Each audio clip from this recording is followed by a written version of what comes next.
Pembersihan koi ayam teman-teman ini diusahakan dibersihkan setiap hari.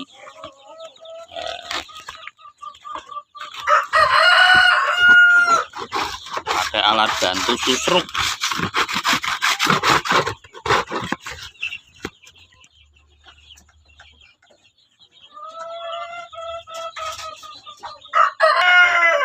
Setelah itu kita kasih berambut teman-teman. Tujuannya dikasih berambut ini agar kohe ayam tidak cepat basah, karena ini pakai berambut sehingga kohinya nanti bercampur dengan berambut. Nah, ini ada batu-batunya, kita pisahkan. Setelah itu kita pasang lagi di tempatnya kawan.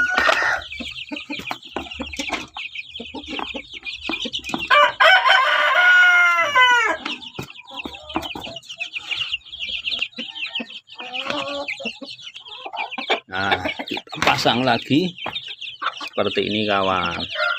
Ya, kohinya nanti jatuh ke bawah bercampur dengan berambut, tidak mudah basah.